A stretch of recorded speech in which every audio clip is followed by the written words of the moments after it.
ఈ ఎంసెట్ లేదా ఎఫ్సెట్లో మంచి ర్యాంక్ రాని విద్యార్థులకు బెస్ట్ ఆల్టర్నేటివ్ సిఏ కోర్సులు అడ్మిషన్లు జరుగుతున్నవి.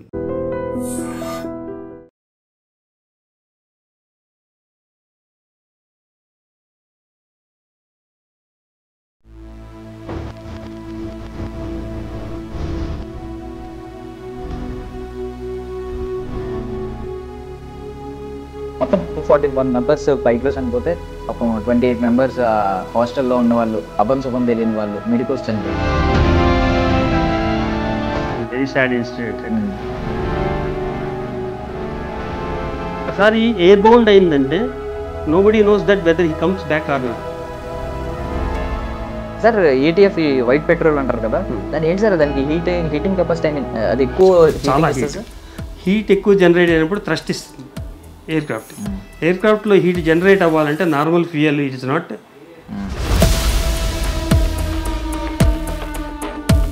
అంటే దాదాపు ఒక 10-15 కిలోమీటర్స్ ఏరియా వరకు కూడా హై రైజ్ అపార్ట్మెంట్స్ కానీ హై రైజ్ కన్స్ట్రక్షన్స్ కానీ ఉండకూడదు. అది ఏంటంటే హై రైజ్ అపార్ట్మెంట్స్ ఎందుకు ఉండకూడదు అంటారంటే only because of this reason. Front ఉన్న వాళ్ళు ఎప్పుడు యాక్సిడెంట్ అయినప్పుడు ఎక్కువ డ్యామేజ్ అవుతూ ఉంటారు, బ్యాక్ ఉన్న వాళ్ళు కొంచెం సేఫ్ ఉంటారని చెప్పి, ఇది ఏమన్నా నిజమా సార్? ఇలాంటివి ఫ్రంట్ బ్యాక్ యాక్సిడెంట్ అయిన వింగ్స్ పక్కన మొత్తం ఫ్లోట్ అయిపోతుంది, ఏమో మిగలదు. ఐ డ్రీమ్ ప్రేక్షకులకు స్వాగతం. మనందరికీ తెలుసు అహ్మదాబాద్ ఫ్లైట్ క్రాష్ గురించి. ఆల్మోస్ట్ 269 మెంబర్స్ చనిపోయారు దానిలో. సో ప్రతి ఒక్క చోట ఏంటి ఇంకా ఇన్వెస్టిగేషన్ జరుగుతుంది, అసలు మెయిన్ రీజన్స్ ఏమై ఉంటాయి అనేది చాలామంది చెప్తూ ఉన్నారు. ఇంకా ఇన్వెస్టిగేషన్ అయితే జరుగుతుంది, టీం అయితే చూస్తున్నారు. బట్ మనం కొంచెం ఏంటి అసలు దాని మెయిన్ రీజన్స్ ఏమై ఉండొచ్చు, ఆ బ్లాక్ బాక్స్ అంటే ఏంటి, ఈ మధ్య తెర మీదకి వస్తున్న బ్లాక్ బాక్స్ అంటే ఏంటి, దాని గురించి తెలుసుకోవడానికి మనతో పాటు వివి ప్రసాద్ గారు ఉన్నారు. X Indian air force senior non commissioned officer అనమాట. ఆయన కూడా కొన్ని ప్లేన్ క్రాషెస్లో టెక్నికల్ టీంలో ఉన్నారనమాట, ఇన్వెస్టిగేషన్ టీంలో. సో ఆయనతో మాట్లాడదాం. సార్ నమస్తే. సార్ చూసారు కదా మీరు కూడా, ఆ ప్లేన్ క్రాష్, ఫ్లైట్ క్రాష్ చాలా సంబంధం లేని వ్యక్తులు ఎవరెవరో చనిపోయారు. క్రూ మెంబర్స్ 11 మెంబర్స్ 12 మెంబర్స్ ఉన్నారు క్రూ మెంబర్స్. వాళ్ళు కాకుండా మొత్తం 241 మెంబర్స్ ఫ్లైట్లో చనిపోతే పాపం 28 మెంబర్స్ హాస్టల్లో ఉన్న వాళ్ళు, అభం శుభం తెలియని వాళ్ళు, మెడికోస్ చనిపోయారు. సో ఈ ఘటన గురించి మీరు ఏమనుకున్నారు సార్ తెలియగానే? ఫస్ట్ వెరీ సాడ్ ఇన్సిడెంట్ అండి. ఎందుకంటే నేను కూడా ఎక్స్ ఎయిర్ ఫోర్స్ పర్సనల్, ఎయిర్క్రాఫ్ట్తో రిలేటెడ్ పర్సన్గా నేను చెప్తున్నాను. ఎయిర్క్రాఫ్ట్ని మేము ప్రిపేర్ చేసేటప్పుడు ఎంత డెడికేటెడ్గా ప్రిపేర్ చేసి పంపిస్తామో, పైలట్ వెళ్ళే ముందు రోల్ డౌన్ చేసే ముందు సెల్యూట్ చేస్తాడు. దాన్ని మేము లాస్ట్ సెల్యూట్ అంటారు. ఎయిర్క్రాఫ్ట్ పరిభాషలో లాస్ట్ సెల్యూట్ అంటాం. మేము కూడా సెల్యూట్ చేస్తాం, అతను రీసెల్యూట్ చేస్తాడు. ఎందుకంటే ఒకసారి ఎయిర్ బౌండ్ అయిందంటే nobody knows that whether he comes back or not. అది ఆ ప్రిన్సిపల్తో we use to call it as a last salute. So leave it, ఆ సబ్జెక్ట్ వదిలేసేయండి. ఇప్పుడు జరిగింది ఏంటంటే within seconds of take off అయిన సెకండ్స్లోనే అది క్రాష్ అయ్యింది. కొన్ని విజువల్స్ కూడా మీరు చూసే ఉంటారు. అది టేక్ ఆఫ్ అయిన తర్వాత అది హైట్ గెయిన్ చేయాల్సింది పోయి లూజ్ అయింది. అది జస్ట్ 500 to 600 మీటర్స్ హైట్లో ఉండగానే లూజ్ అవ్వటం మొదలెట్టింది. అది గ్రహించి pilot he has done very good job. ఎందుకంటే అండర్ క్యారేజ్ లోపలికి వెళ్ళిపోయిన తర్వాత ఎప్పుడైతే లూజ్ అవుతుందో ఎమర్జెన్సీ ల్యాండింగ్కి అవకాశం ఉండొచ్చు, చేయాల్సి వస్తుంది అని ఇమీడియట్గా మళ్ళీ వీల్స్ డౌన్ చేశాడు అతను.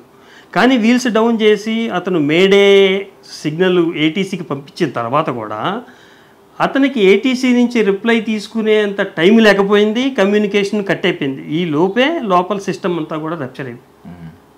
సార్ ఇప్పుడు బేసికల్లీ డౌట్స్ ఏంటంటే నార్మల్గా ఇది మెకానికల్ ఎర్రరా లేకపోతే హ్యూమన్ ఎర్రరా అనేది డౌట్ వస్తుంది. అంటే ఒకవేళ హ్యూమన్ ఎర్రర్ అయితే అది పాపం పైలట్స్ లేదంటే క్రూ మెంబర్స్ వల్ల ఏమన్నా ఇష్యూ అయిన ఉంటుందా, లేదంటే ఇక్కడ ఏటీసీ నుంచి ఏమన్నా రిప్లై బ్యాక్ లేట్గా రావడం, ఎలాంటి సందర్భాలు ఏమైనా ఉన్నాయి? అది human error, technical error possibilities ఎక్కువ. యాజ్ పర్ మీ, నాకున్న అనుభవం ప్రకారం నేను చెప్పేది ఏంటంటే దీనిలో రెండు కనిపించేది అంటే విజువల్లీ మనం చూస్తున్నాయి దాన్ని బట్టి అది హైట్ గెయిన్ చేయలేదు కాబట్టి, బికాజ్ ఇంజిన్ థ్రస్ట్ తీసుకోలేదు. ఇంజిన్ ఎప్పుడైతే థ్రస్ట్ ఇస్తుందో అప్పుడు ఎయిర్క్రాఫ్ట్ గెయిన్ చేస్తుంది హైట్. ఒకవేళ 2 ఇంజన్స్ ఉంటాయి, these aircraft having 2 engines, Boeing have 2 engines. 2 engines ఒక్కసారి ఫెయిల్ అవ్వడం అనేది ఎట్లా జరగదు జనరల్గా. ఒక ఇంజిన్ ఫెయిల్ అయితే ఎయిర్క్రాఫ్ట్ టిల్ట్ అవుతుంది, ఆ టిల్ట్ అవ్వటం జరగలేదు.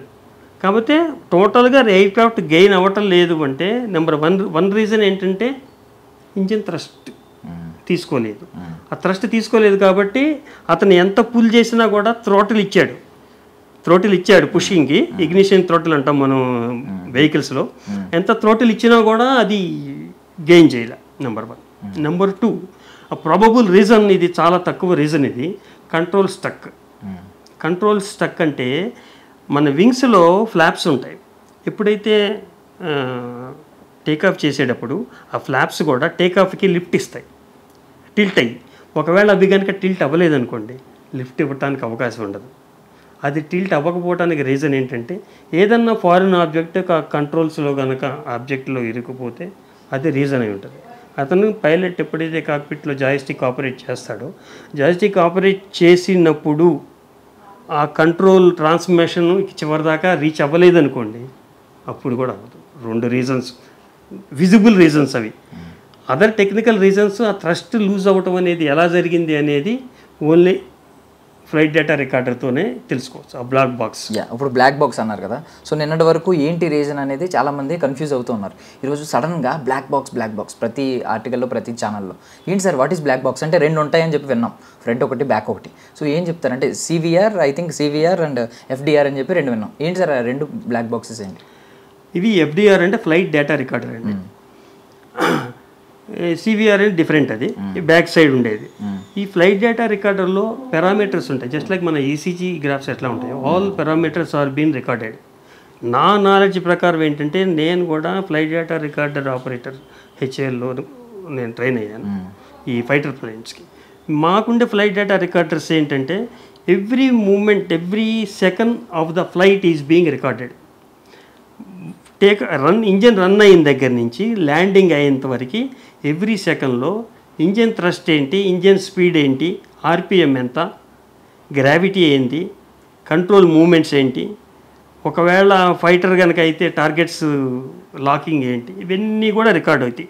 ఆ రికార్డు కూడా about 40 minutes, 1 minute, 2 hours, 10 hours ఎంతైతే ఉంటుందో ఆ ప్రాసెస్ అంతా కూడా ఫ్లైట్ డేటా రికార్డర్ రీడర్ ఉంటుంది. ఆ రీడర్లో పెట్టి పారామీటర్స్ అన్నీ చూస్తాం. ఓకే, సో సివిఆర్ మిస్ అయిందని ఏదో అంటున్నారు సార్. ప్రెజెంట్ అయితే ఒక బ్లాక్ బాక్స్ మిస్ అయింది. అది మిస్ అయితే ఒకవేళ ఏంటి, ఐ మీన్ ప్రాపర్గా ఎఫ్డిఆర్తో కంప్లీట్గా ఏంటి ఇష్యూ అనేది సార్ ఇప్పుడు ఒకటే, దీస్ ఆర్ అడ్వాన్స్డ్ టెక్నాలజీస్. నేను వర్క్ చేసినప్పుడు ఓన్లీ ఎఫ్డిఆర్ ఒకటే ఉండేది. ఈ సివిఆర్ మెసేజ్ అంటే ఏమన్నా ఇమేజెస్ ఏమైనా ఉంటాయేమో నాకు తెలియదు, విజిబుల్ రీడింగ్ ఏమైనా ఉంటుందేమో, అది సివిఆర్ ఫిన్లో ఉంటుందేమో. ఇది కాక్పిట్లో ఉన్నది ఉంటుంది ఈ ఎఫ్డిఆర్లో మనం 80% అనలైజ్ చేయొచ్చండి. 80% of the cause if technically కనుక ప్రాబ్లం అయితే it can be revealed by FDR. ఎందుకంటే ఏ హైట్లో ఏ థ్రస్ట్ ఎంత ఉండాల్సిన దానికి ఉందా, ఎందుకు లూజ్ అయింది అనేది అనలైజ్ చేయొచ్చు దాన్ని బట్టి, నాకు తెలిసినంతవరకు. So FDR maximum it can be revealed. అంటే బ్లాక్ బాక్స్ డిజైన్ కూడా ఎంత, ఐ మీన్ చాలా పెద్ద హీట్ వచ్చినా, ఐ మీన్ దాన్ని విత్ స్టాండ్ చేసుకుని ఇలా డిజైన్ చేసి ఉంటారని చెప్పి వింటూ ఉన్నాం. మరి ఒక బ్లాక్ బాక్స్ మొత్తం ఐ మీన్ మెల్ట్ అయిపోయి ఉంటుంది నాకు తెలిసి, కనిపించట్లేదండి, సంథింగ్ ఏదో మిస్ అయిందని చెప్పి వస్తుంది. అంటే ఆ డెబ్రీస్లో మరి ఇది thousands of degrees సెంటిగ్రేడ్ కదండి. ఇప్పుడు ఎయిర్ క్రాఫ్ట్ అప్పుడే జస్ట్ రిఫ్యూల్ చేసుకుంది ఫుల్ ట్యాంక్స్లో ఒక్కసారి ఇంపాక్ట్ వచ్చినప్పుడు మొత్తం ఫ్యూయల్ మొత్తం బర్న్ అయిందంటే జస్ట్ ఇమాజిన్, ఈవెన్ ఏమంటారు అది మెటల్ కూడా మెల్ట్ అయిపోతుంది, అంత హీట్ జనరేట్ అవుతుంది. ఒకటి ఈ ఎఫ్డిఆర్స్ కానీ సివిఆర్స్ కానీ కూడా ఫైర్ ప్రూఫ్ విత్ స్టాండింగ్ మెటీరియల్తో ఉంటుంది. అది డిజైన్ చేసిందే క్రాష్ అయినప్పుడు మనకు కావాల్సిన మెటీరియల్ కోసం. క్రాష్ అయినప్పుడు డెఫినెట్గా అది హీట్ ఎమిట్ చేస్తుంది కాబట్టి ఆ హీట్ని రెసిస్టెన్స్ చేసుకునేటట్టుగా వాళ్ళు మెటీరియల్ తయారు చేస్తారు, fire proof and heat proof. అంటే చూసారు కదా బాడీస్ అన్ని బయటకు వస్తుంటాయి, I mean almost very pathetic అసలు, ఐ మీన్ కండిషన్ గుర్తుపట్టలేకపోతుంది సార్ ఎవరి ఫేస్ ఏంటి. ఇప్పుడు సార్ ఏటీఎఫ్ ఈ వైట్ పెట్రోల్ అంటారు కదా, దాని ఏంటి సార్ దానికి హీటింగ్ కెపాసిటీ, ఐ మీన్ అది ఎక్కువ చాలా హీట్.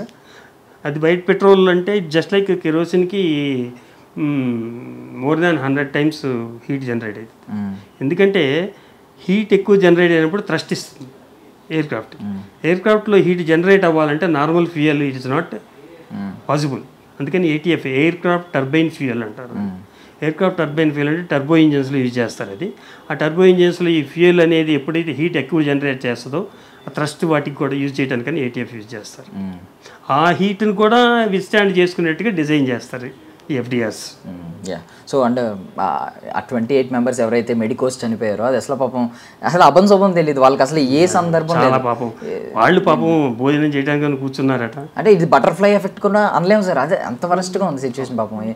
సార్ ఒక డౌట్ ఏంటంటే ఇప్పుడు రెసిడెన్షియల్ ఏరియా పక్కనే ఉన్నప్పుడు ఏదన్నా ఒక ఎయిర్పోర్ట్కి వాళ్ళకి కండిషన్ ఒకటి ఉంటాయా, ఇవి ఎంత హైటే పెట్టాలి, ఎంత హైటే కట్టాలి, ఫస్ట్ 1 ఫ్లోర్ 2 ఫ్లోర్స్ కట్టాలి? మనం కామెంట్ చేయలేము, ఎందుకంటే ఎయిర్పోర్ట్స్ అథారిటీ అనేది ఉంటుంది. మన హైదరాబాద్లో కూడా హడా అని ఉంది, హైదరాబాద్ ఎయిర్పోర్ట్ డెవలప్మెంట్ అథారిటీ. ఈ హడా పర్మిషన్ కంపల్సరీగా తీసుకోవాల్సి ఉంటుంది. వాళ్ళకి దే హ్యావ్ సమ్ రేంజ్, వాళ్ళకి 20 కిలోమీటర్సా 30 కిలోమీటర్సా 10 కిలోమీటర్సా రేంజ్ ఉంటుంది. ఆ రేంజ్ అనేది ఎట్లా డిసైడ్ చేస్తారు? Aircraft system of aircraft, type of aircrafts flying. ఇప్పుడు కొంచెం హెవీ ఎయిర్క్రాఫ్ట్స్, ఇప్పుడు ఈ ప్రజెంట్ ఈ ఎయిర్క్రాఫ్ట్ ఉంది 787 heavy aircraft. Heavy aircraft fly అవ్వడానికి ఏం తీసుకుంటారంటే లెంగ్త్ ఎక్కువ తీసుకుంటుంది. రన్వే లెంగ్త్ ఎక్కువ తీసుకున్నప్పుడు అది పికప్ తీసుకోవడానికి టైం ఎక్కువ తీసుకుంటుంది. సపోజ్ ఒక 5 కిలోమీటర్స్ రన్వే తీసుకున్న తర్వాత అది టేకాఫ్ అయింది అనుకోండి, 5 కిలోమీటర్స్ తర్వాత టేకాఫ్ అయినప్పుడు హైట్ గెయిన్ చేయడానికి ఇంకొక 600 మీటర్స్ పైన పడుతుంది. అంటే దాదాపు ఒక 10-15 కిలోమీటర్స్ ఏరియా వరకు కూడా ఎక్కువ హై రైజ్ అపార్ట్మెంట్స్ కానీ హై రైజ్ కన్స్ట్రక్షన్స్ కానీ ఉండకూడదు. అది ఏంటంటే హై రైజ్ అపార్ట్మెంట్స్ ఎందుకు ఉండకూడదు అంటారంటే only because of this reason. ఇప్పుడు కనిపిస్తుంది మనకి అక్కడ కనుక హై రైజ్ అపార్ట్మెంట్కి ఏం లేకుండా పొలాలు కానీ ఏదన్నా ఉన్నట్టయితే వాడు క్రాష్ ల్యాండింగ్ అయ్యేవాడేమో. కరెక్ట్. యా, సో ఇప్పుడు ఒకసారి ఈ క్రూ మెంబర్స్ గురించి మాట్లాడుకుంటే అంటే 242 మెంబర్స్లో 230 ప్యాసింజర్స్ 12 మంది క్రూ మెంబర్స్ అని అన్నారు. క్రూ మెంబర్స్ అంటే ఎవరెవరు ఉంటారు సార్ అసలు ఒక ఫ్లైట్లో బేసిక్గా? మీకు ఫ్లైట్లో పైలట్, కో పైలట్, ఒక stewards, air hostesses, main technical peoples assistance ఎక్కువ ఉండరు. ఎందుకంటే ఈ ఎయిర్క్రాఫ్ట్స్లో ఎలా అంటే ఇంటర్నేషనల్ ఫ్లైట్, ఇది ఇంటర్నేషనల్ ఫ్లైట్ అయినప్పుడు పైలట్, కో పైలట్ కూడా experienced pilot. They are having more than 10,000 hours flying experience ఉంది. అంటే they have a technical knowledge కూడా కొంత ఉంటుంది. ఎందుకంటే నాకు తెలిసినంతవరకు ఇట్లాంటి వాళ్ళు టెక్నికల్ పైలట్స్, టెక్ పైలట్స్ అంటారు. టెక్ పైలట్స్ అంటే they have some technical knowledge also. వాళ్ళకి ఎమర్జెన్సీ అవర్స్లో కూడా వాళ్ళు రియాక్ట్ అయ్యి ఓన్ డెసిషన్ తీసుకునే కెపాసిటీ ఉంటుంది, టెక్నికల్ నాలెడ్జ్ ఉంటుంది. కాబట్టి ఇది చాలా అన్అవాయిడబుల్ సర్కమ్స్టాన్సెస్లో జరిగింది. వాళ్ళకి యాక్షన్ తీసుకునే టైం కూడా దొరకలేదు. జనరల్లీ ఒక పైలట్కి అంటే ఏం చెప్తారు సార్? ఇప్పుడు ఏదైనా ఇలాంటి ఎమర్జెన్సీ సిచ్యువేషన్ ఉంటుంది, ఆ టైంలో వీళ్ళ ప్రయారిటీ ఏంటంటే ప్యాసింజర్స్ని కాపాడాలి. సో ఏం చెప్తా ఉంటారు సార్ ఇమీడియట్గా? ఎలా ఏదైనా ఇలాంటి జరిగినప్పుడు ఫస్ట్ ఏం చేయాలి, ఏం చెప్తా ఉంటారు మీకు? నార్మల్గా సేఫ్టీ మెజర్స్ చెప్తా ఉంటారు కదా, వాటిలో బేసిక్స్ ఏముంటాయి? ఇప్పుడు ఏది చేయాలన్నా కూడా ఇప్పుడు ఏం జరుగుతుందండి, పైలట్ ఏం చేస్తాడు సార్? SOS ఇస్తాడు. SOS ఇచ్చిన తర్వాత ఇమీడియట్గా అలర్ట్ చేస్తాడు క్యాబిన్ పబ్లిక్ అడ్రసింగ్ సిస్టంలో, aircraft is facing so problem, everybody alert అని. కానీ అతనికి ఆ టైం కూడా లేదు. పబ్లిక్ అడ్రసింగ్ సిస్టంలో అలర్ట్ చేసే టైం కూడా లేకపోయింది పాపం అతనికి. అర్థమైందా? ఇప్పుడు సర్వైవబుల్ పర్సన్ 1 ఎవరైతే ఉన్నాడో అతను చెప్పేది ఏంటి, సెకండ్స్ ఆఫ్ టైంలో ఆ టేకాఫ్ అయిన తర్వాత మాకు అసలు ఏమీ తెలీదు.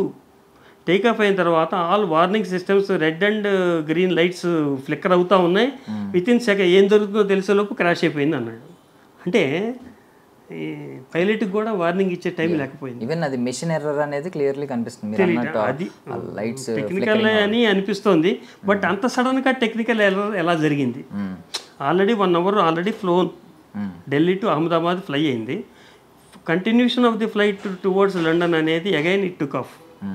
కానీ అక్కడి నుంచి ఇక్కడికి వచ్చింది, సేఫ్గా వచ్చింది. ఇక్కడి నుంచి వెళ్ళేటప్పుడు ఎందుకు టెక్నికల్ జరిగింది? General problems, internal problems, interior problems కాదు, ఏసీలు చిన్నవి. ఇది ఎందుకు ఒకటే జరిగింది? ఇది is not a small thing. అంటే అక్కడి నుంచి టేకాఫ్ మంచిగానే అయింది, ఇక్కడ ల్యాండింగ్ బాగానే అయింది, ఇక్కడ టేకాఫ్ ఎందుకు అవ్వలేకపోయింది? సడన్గా ఎందుకు ఆ ప్రాబ్లం వచ్చింది? అంటే బేసిక్ డౌట్ ఏంటంటే, ఒకటి ఢిల్లీ నుంచి స్టార్ట్ అయింది ఫ్లైట్, అహ్మదాబాద్లో ఆగింది. సో ఇక్కడ ఆల్రెడీ అన్ని మెజర్స్ చూసి ఓకే అన్న తర్వాత స్టార్ట్ అవుతుంది. మరి ఇక్కడికి వచ్చిన తర్వాత అంటే షార్ట్ స్పానే కదా అని చెప్పి మళ్ళీ రీచెక్ చేయరా? రీచెక్ ఖచ్చితంగా చేయాలి. మరి ఇప్పుడు దీనికి ఏమన్నా అది మనకి తెలియదు కదా, then nobody told about this. Recheck అనేది జనరల్ చెక్ చేస్తారండి, టోటల్ టెక్నికల్ చెకప్ చేయలేరు కదా. జనరల్ చెక్ చేస్తాడు, పైలట్ని అడుగుతారు, సార్ ఎవ్రీథింగ్ ఈజ్ ఓకే, అన్నీ పనిచేస్తున్నాయి సిస్టమ్స్ అని అడుగుతారు. థమ్స్ అప్ ఇస్తాడు, ఇక్కడ థమ్స్ అప్. అక్కడ ఏదన్నా ప్రాబ్లం వచ్చిందనుకో, ఏదైనా ఎర్రర్స్ ఇండికేషన్స్ వస్తే చెప్తాడు టెక్నికల్ ప్రాబ్లం ఉంది అని. ఇది ఈ థ్రస్ట్ ఇవన్నీ తెలియదు కదా. జనరల్ ఇంజన్ రన్నింగ్ అవ్వకపోతే ప్రాబ్లం అవుతుంది. ఇంజన్ రన్ అయింది, roll down on the runway, it has roll down on the runway, it took off also. Took off అయిన తర్వాత విత్ ఇన్ ఫ్రాక్షన్ ఆఫ్ సెకండ్లో హ్యాపెండ్ అంటే అక్కడ ఆ ఫ్రాక్షన్ ఆఫ్ సెకండ్లో ఏం జరిగింది అనేది తెలియాలి. కరెక్ట్. సో ఐ మీన్ మీకు ఒకవేళ ఇది ఏమన్నా టెక్నికల్ ఎర్రర్ అన్నా కూడా ఎక్కువగా ఇప్పుడు కాన్సన్ట్రేట్ చేసేది ఢిల్లీలో ఎవరైతే దాన్ని చెక్ చేశారు, వాళ్ళు ఏం చేశారు, వాళ్ళ అవుట్పుట్ ఏంటి, ఇప్పుడు అప్పుడు తీసుకున్న టేకప్. ఎందుకంటే లాగ్ బుక్స్ ఉంటాయి, ఆ లాగ్ బుక్స్లో ఈ స్టార్ట్ అయినప్పుడు ఏ పారామీటర్స్ ఏంటో చూస్తారు. ఈ ఎయిర్ క్రాఫ్ట్ ఎక్స్పీరియన్స్ కూడా చూస్తారు. ఇంతకుముందు ఏదైనా టెక్నికల్ ప్రాబ్లమ్స్ వచ్చినాయా దీంట్లో, రెక్టిఫై చేశారా, రెక్టిఫై చేసిన తర్వాత ఇప్పుడు మనం ఫ్లయింగ్ యాక్సిడెంట్ అయిన తర్వాత రిలేటెడ్ టెక్నికల్ ప్రాబ్లమ్స్ ప్రీవియస్గా ఉన్నాయా, ఇవన్నీ చూస్తారు జనరల్గా. యూజువల్లీ బోయింగ్ ఫ్లైట్స్కి మీరు ఏమన్నా ఇలాంటివి విన్నారా సార్? బోయింగ్ ఫ్లైట్స్లో ఏమన్నా ఎక్కువగా అంటే ఇప్పుడు ఒకటండి, maximum Boeing manufacturer supplied maximum places, చాలా కంట్రీస్కి బోయింగ్ ఫ్లైట్స్ ఉన్నాయి. ఇప్పుడు మన ఆర్టీసీలో అశోక్ లేలాండ్ ఉన్నాయి అనుకోండి ఎగ్జాంపుల్, 100 ట్రాన్స్పోర్ట్లో ఒక 90 ట్రాన్స్పోర్ట్లు అశోక్ లేలాండ్ ఉన్నాయి. అశోక్ లేలాండ్ క్రాష్ అయిందని అశోక్ లేలాండ్ మనం తప్పట్లేం కదా, అర్థమైందా మీకు? ఉన్నాయి 10లో మనం వాడే అన్ని 10లో ఒకటి ఎక్కువైనాయి అశోక్ లేలాండ్ అంటే. ఇప్పుడు కాకపోతే ఏంటంటే మ్యాక్సిమం కంట్రీస్లో కూడా ఇట్లా జరిగినాయి, మనం ఇండియాలో కాకుండా అదర్ కంట్రీస్లో కూడా ఇట్లా జరిగినాయి. కాబట్టి బోయింగ్ ప్రాబ్లం ఏంటి, ఎగ్జిస్టెన్స్ ఆఫ్ ది బోయింగ్ ఏంటి అనేది ఆ బోయింగ్ పర్సన్ ఇంజనీర్ కూడా he has flown to Delhi and Ahmedabad to the site. ఎందుకు జరుగుతుంది అనేది ఇన్వెస్టిగేట్ చేయడానికి నేను విన్నాను, అతను కూడా వచ్చాడని. ఎందుకంటే రిపీటెడ్లీ ఎందుకు జరుగుతున్నాయి బోయింగ్లో. బోయింగ్ 777 ఒకప్పుడు 737 బోయింగ్ అనేది ఫస్ట్ ఇండియాలో తీసుకున్నది బోయింగ్. ఫస్ట్ 737, తర్వాత 777, తర్వాత 787 అప్గ్రేడెడ్ వెర్షన్స్ ఇవన్నీ. అండ్ వికాస్ అనే ఒక వ్యక్తి ఒక ట్వీట్ చేశాడు, అహ్మదాబాద్లో దిగిపోయినట్టు, కొంచెం లోపల ఏసీ బాగాలేదు, డిస్ప్లేస్ పని చేయట్లేదు, టెక్నికల్ ఎర్రర్స్ ఉన్నాయని తను కొంచెం ప్యాసింజర్స్కి కన్వీనియన్స్ లేదు అన్నట్టు ట్వీట్ చేశాడు. బట్ ఇప్పుడు అది మొత్తం సోషల్ మీడియా ఎలా ట్రెండ్ అవుతుందంటే అతను ముందే వార్నింగ్ ఇచ్చాడు, బాగాలేదు టెక్నికల్గా, బట్ ఎవరో పట్టించుకోలేదు, ట్వీట్ చేసినా ఎయిర్ ఇండియా దాని మీద రియాక్ట్ అవ్వలేదని. బట్ ఒక క్వశ్చన్ ఏంటంటే సార్, ఢిల్లీ నుంచి స్టార్ట్ అయిన వ్యక్తి అహ్మదాబాద్లో దిగిపోయాడు, చాలామంది అనే మాట మధ్యలో దిగిపోయాడు నచ్చకని చెప్పి. ఒకవేళ నిజంగానే ఢిల్లీ నుంచి అహ్మదాబాద్ బుక్ చేసుకునే ఛాన్స్ ఉందా బోయింగ్ ఫ్లైట్కి? అలా కూడా ఉంటుంది సార్, షార్ట్ జర్నీ అంటే అది. ఇప్పుడు ఒకటండి, నేను ఢిల్లీ వెళ్ళాలని ఫ్లైట్ బుక్ చేస్తాను, ఎక్కడ దొరకలా, ఎమర్జెన్సీ వెళ్ళాలి, నేను ఢిల్లీ నుంచి అహ్మదాబాద్ వెళ్ళాలి, వేరే ఫ్లైట్లో నాకు దొరకపోతే ఇక్కడ ఖాళీ ఉంటే ఇస్తాడేముంది, ఇక్కడ డ్రాప్ డౌన్ అంటే ఇంటర్నేషనల్ ఫ్లైట్లో కూడా మనకు షార్ట్ జనరల్గా ఇవ్వచ్చు సార్ నేను అనుకోవటం. I think there won't be any problem. మధ్యలో అతను ఎట్లా అబాండన్ అవుతాడు, జర్నీ అబాండన్ అనేది పాసిబుల్ లేదు కదా, అడుగుతారు కదా వై హాజ్ అబాండన్ అనేది. ఇట్ ఈస్ సీరియస్ క్వశ్చన్ అది. ఇప్పుడు ఒకవేళ లండన్ వరకు టికెట్ తీసుకున్నాడు, ఇక మధ్యలోనే డ్రాప్ డౌన్ అయిపోయాడు అంటే he has to give the reason why has drop down. Correct. అతనంతా ఉండి లాక్స్ ఆఫ్ రూపీస్ టికెట్ పెట్టుకొని 10 అవర్స్ జర్నీ చేయాల్సిన వాడు 1 అవర్ జర్నీలోనే డ్రాప్ డౌన్ అంటే it is an question. Correct, అది బస్ కాదు కదా, దిగిపోవడానికి దిగుతున్నప్పుడు ఖచ్చితంగా ఎందుకు ఇవన్నీ ఉంటుంది, ఎందుకు ఉండదండి.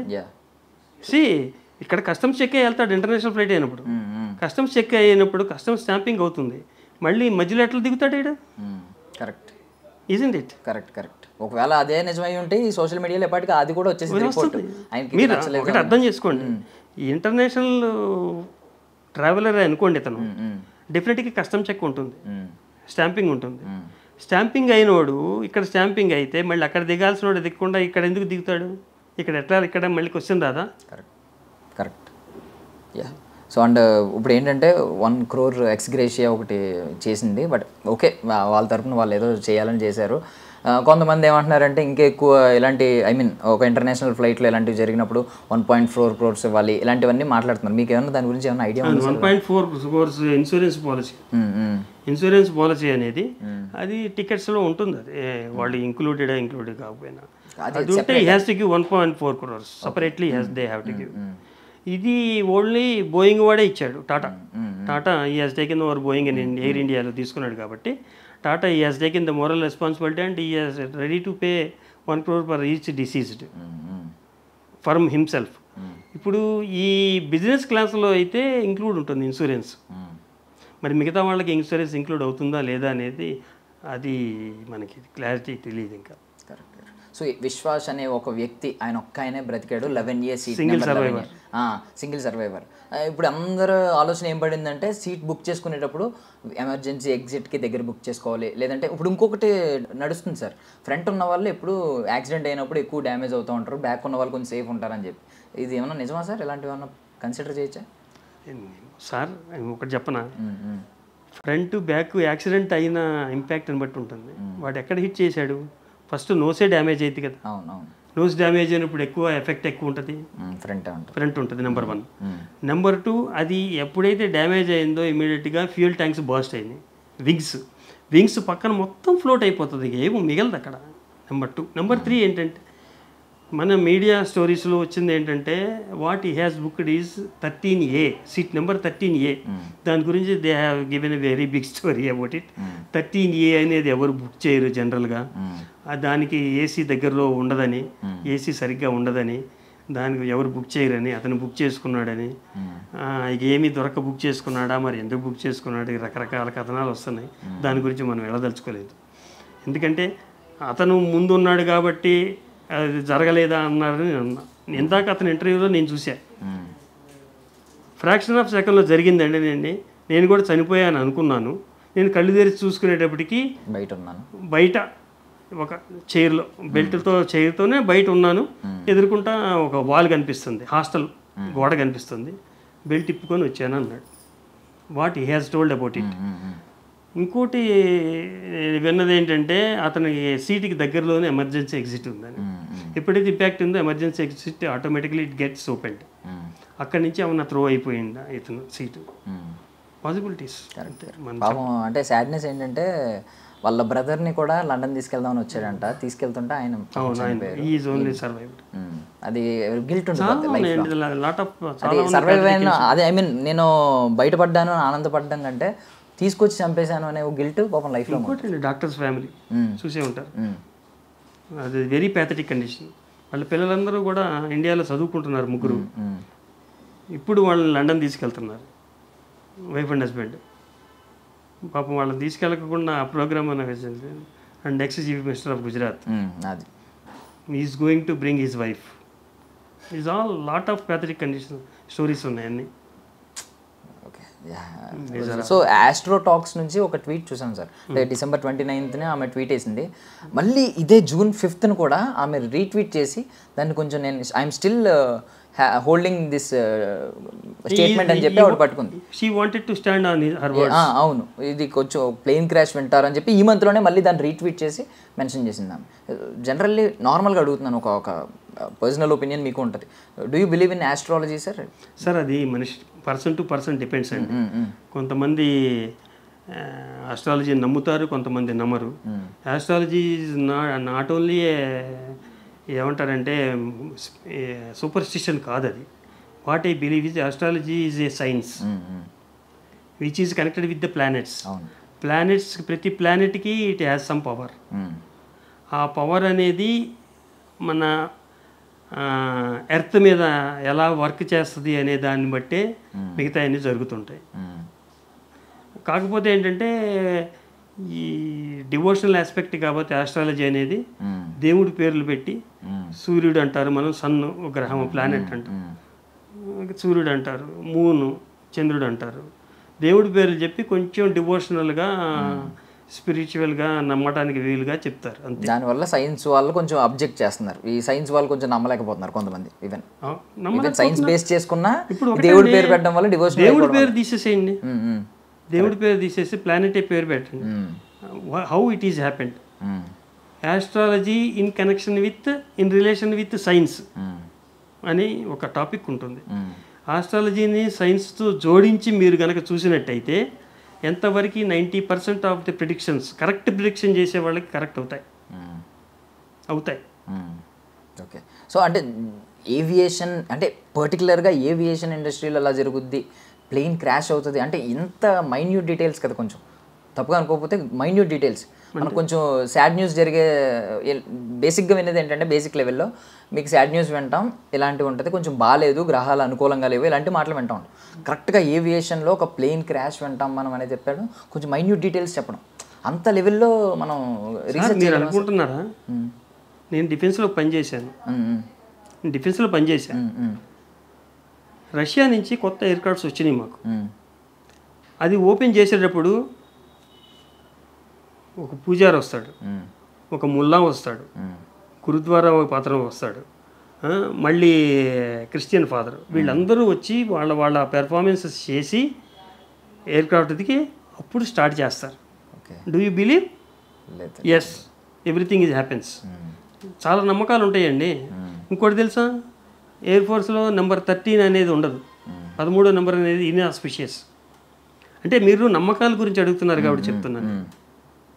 13వ నెంబర్ అనేది ఉండదు, అది ఇన్ఆస్పిషియస్. 13వ తారీఖు ఏది కూడా ప్రోగ్రామ్స్ సరిగ్గా చేయరు చాలా వరకు, అదొక నమ్మకం.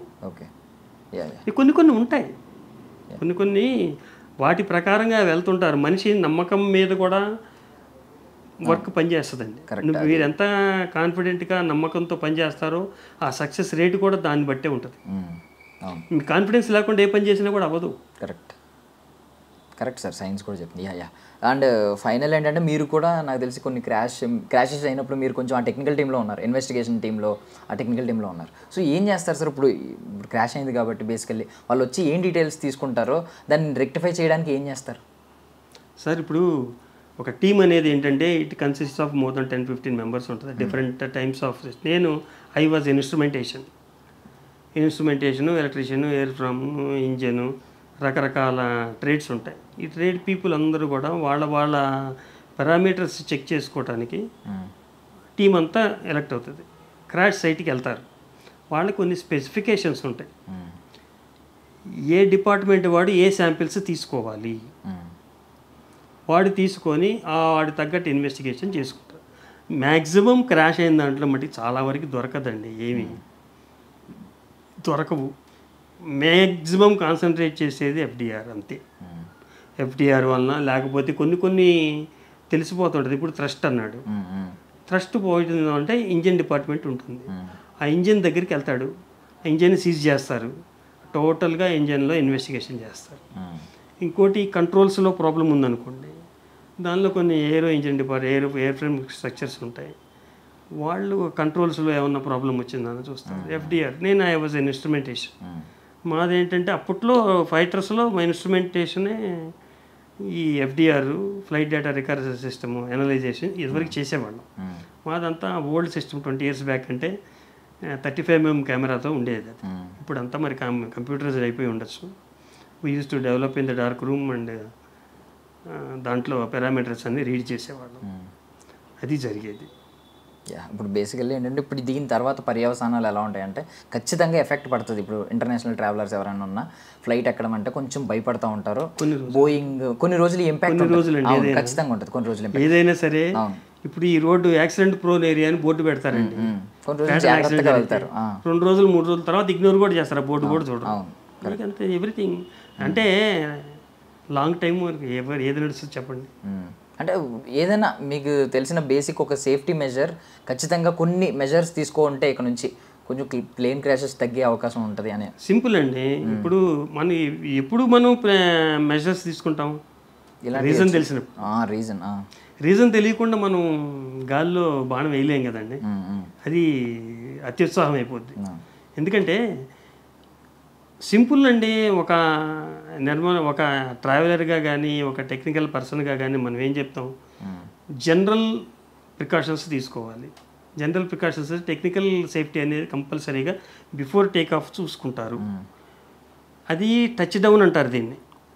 ఇప్పుడు ఢిల్లీ టు లండన్ వెళ్ళేటప్పుడు మధ్యలో దిస్ ఈజ్ అహ్మదాబాద్లో టచ్ డౌన్ అయింది. టచ్ డౌన్ అయినప్పుడు కూడా ఒక్కసారి ఎయిర్క్రాఫ్ట్ రెస్ట్ పొజిషన్కి వచ్చినప్పుడు they have suppose to recheck before roll down check చేసుకోవాలి, చేయకుండా ఉండరు వాళ్ళు. నేను అనుకున్నది ఏంటంటే రిఫ్యూల్ చేశారు, టైర్ ప్రెషర్ చెక్ చేస్తారు, ఆక్సిజన్ లెవెల్స్ చెక్ చేసుకుంటారు, జనరల్ కాక్పిట్ చెక్ చేసుకుంటారు. జనరల్గా జరిగేది అది. గ్రౌండ్ రన్ అంటారు, ఇంజిన్ స్టార్ట్ చేసిన తర్వాత ఎవ్రీథింగ్ రన్ అయిందా అని 2 నిమిషాలు చూస్తారు కాక్పిట్లో రీడింగ్స్ అన్నీ. తర్వాత థమ్స్అప్ సిగ్నల్ ఇస్తారు, కింద ఉండే మార్షలర్ కూడా ఓకే అని చెప్పేస్తారు. జనరల్గా జరిగేది అది ప్రొసీజర్. ఈ మార్షల్ చేసేది ఏంటి, లోపల పైలట్ ఓకే థమ్స్అప్ ఇచ్చాడంటే లోపల సిస్టమ్స్ అంతా ఓకే అని ఇతను కూడా సెల్యూట్ చేసి పంపించేస్తాడు, సెండ్ ఆఫ్ ఇస్తాడు. That's enough. ఇంకా స్టార్ట్ అయ్యి రోల్ డౌన్ అయిన తర్వాత, టేకాఫ్ అయిన తర్వాత జరిగిన డెవలప్మెంట్స్ ఏంటి అనేది nobody can tell other than survive అవ్వలేదు కాబట్టి పైలట్ చెప్పలేడు. Only parameters only can tell. Thank you so much sir, మీరు మీ విలువైన సమయాన్ని ఇచ్చారు, చాలా ఇన్ఫర్మేషన్ ఇచ్చారు మాకు, తెలియని ఇన్ఫర్మేషన్. అంటే కొన్ని మిస్కన్సెప్షన్స్ని కూడా మీరు కొన్ని బ్రేక్ చేశారు. Thank you so much for your valuable time. Thank you. నిజంగా ప్రస్తుతం ఉన్నటువంటి సమాజం దేనికి ప్రయారిటీ ఇస్తుంది? ఆర్థిక సంబంధాల చుట్టూ మాత్రమే తిరుగుతోంది. మళ్ళీ ఎన్నికలంగానే చాలా విరక్తి కలుగుతాను. మంచి అనిపిస్తుంది కదా, లేడీస్ కూడా ఛాలెంజింగ్ జాబ్స్ చేసినప్పుడు చాలా బాగుంటది. ట్రాఫిక్ అసిస్టెంట్స్ గా నియమించిన ట్రాన్స్జెండర్స్ అందరితో సాల్యూట్ చేయించుకుంటున్నారు. ఫుడ్ డెలివరీ ఇవ్వటానికి వెళ్ళినటువంటి డెలివరీ బాయ్ అనిల్ పై కళ్ళ ముందు